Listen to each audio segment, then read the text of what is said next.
to Mr. Sid Haig from The Devil Rejects and House of Thousand Corpses.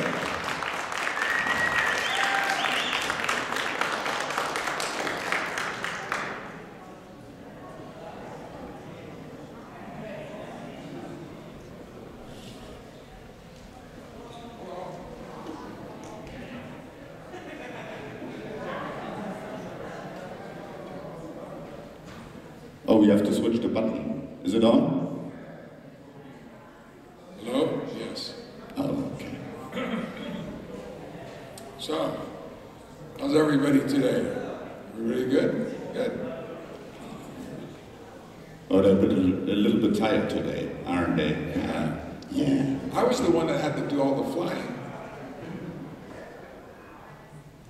So, recently I've seen a nice movie you starred in. It was released in the States on Blu-ray. It is called Galaxy of Terror. Can you tell us a little bit about this project? Galaxy of Terror we shot in 1979, and then it was released in 81. It was an amazing film to work on. Had a great cast: Ray Walston, Edward Albert, Aaron Moran, Trace Zabriskie. Just a fantastic cast. The interesting thing about the film was that James Cameron, everybody know that name? James Cameron was the production designer and directed the second unit in the film. So that was interesting. And he directed all of the death scenes in the film. First of all, anyone see this film, Galaxy of Terror? No hand, one hand. Okay, I'm talking this guy over here. Two. Yes, well, James Cameron directed all the death scenes in the film, and when it came time for him to film mine, he said that we would do this MOS, it's without sound. And I said, why? It's because they're filming at the other end of the soundstage, and we don't want to, interrupt them.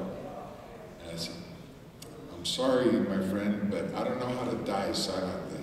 Okay, it's not gonna work. So let's wait for them to finish, and then we'll do ours. I've never worked for James Cameron again, for some reason. We took offense at that. Oh well. So you're most famous for your role in House of Thousand Corpses. Can you tell us how you got involved into the project and some details about the production? Sure. The first detail is actually the way that I got the job, which was a surprise to me.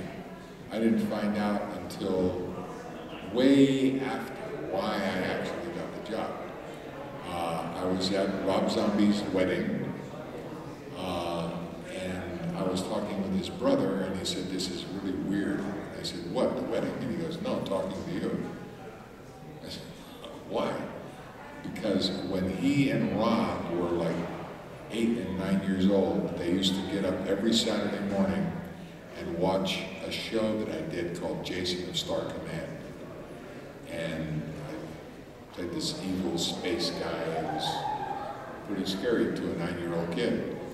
And he remembered that all those years and said, if I ever get to direct a film, I want him in my movie. And so that's how I got the job. 30 years later, it's okay. Some things just take a little longer, but that's how I got the job. And working on the film was amazing. It was very free-spirited, and Rob just kind of let me do whatever I felt necessary to do after we shot the very first scene. Because the first scene that we shot was when the guys come in and try to rob my store. And when he said, "Stick them up," and I went, Rob started laughing. He almost fell out of his chair. And so that was my standard. If I could make him laugh, then I knew I was doing okay.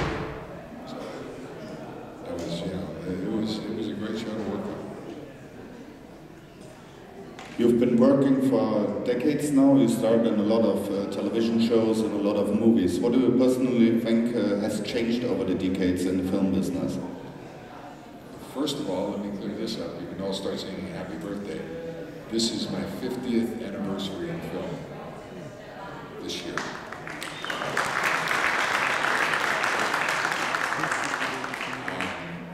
I've seen changes in a whole lot of different, first of all, technically, of course, everything has changed with the whole idea of CGI and, you know, being able to draw in 50,000 warriors for a battle scene and just have 6 people in front. Kind of takes the real grittiness away from the film, as far as I'm concerned. You can always tell CGI, it's just stupid. But not only that, and just in negotiating things, the deals are all different. When money became tight, you know, and things were difficult to do, actors always need to work, and so they started working for less money, and the producers got the idea that, we can hire all these really good people for not very much money, so that all went down. So now instead of doing maybe a couple of pictures a year, you have to do 5 and 6 just to make the same amount of money. The studio situation has all changed. There used to be studio moguls, okay? And now there's not. It's basically the accountants that dictate how much the movie is going to cost and who they're going to put in the movie. Has anybody ever gone to the IMDb website, internet movie, okay? When you go into that site and if you click on somebody, if you do a search on somebody, let's say you do a search on Sid Haig, okay? That gets registered to me. And the more people that go in and do a search for my name, just mathematically, the more popular I get. And so when studios are looking for somebody to hire for their film, they go to IMDb, and they say, well, who's popular? Sid Haig, let's hire him. So instead of casting directors who really know what they were doing, like in the old days, and I can talk about the old days because I was there, now it's pretty mathematical. It's just who's popular, who goes and sees that person's movie. That's it.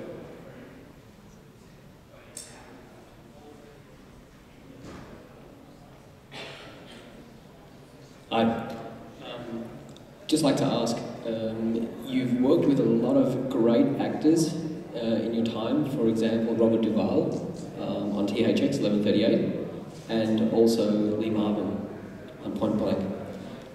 Talking about gritty cinema, this sort of end of 60s, early 70s era of cinema, it's personally my favourite era. But are you finding that Hollywood sort of drifted from that and then it's sort of now coming back full circle, trying to get that grittiness back? Yeah, I think they are. I think they are trying to bring it back. I have been so fortunate in this business to work with, you know, people like Lee Marvin, who was a great guy, and Sean Connery, who was great. Sean Connery hated the wig, okay?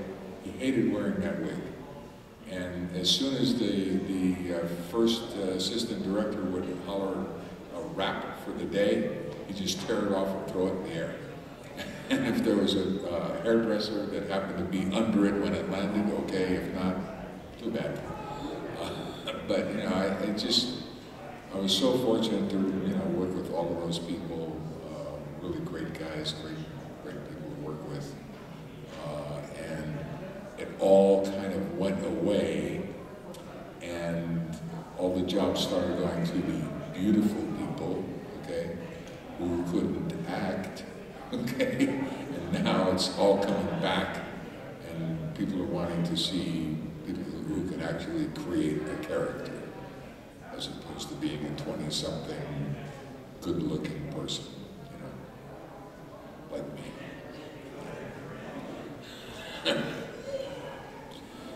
Has there ever been a project where you wanted to get the part and you didn't get the part because you heard of it and somebody said to you, oh, this would be great if you star in it? Has there ever been such a situation? I had that situation with Quentin Tarantino. He wanted me for Pulp Fiction, for the part of Marcellus, and I wanted to do it. I went in, I auditioned, and he was impressed, I was impressed with him, and an offer was made to do that role in a day. And I had done so much television that I told my agents I don't want to do anything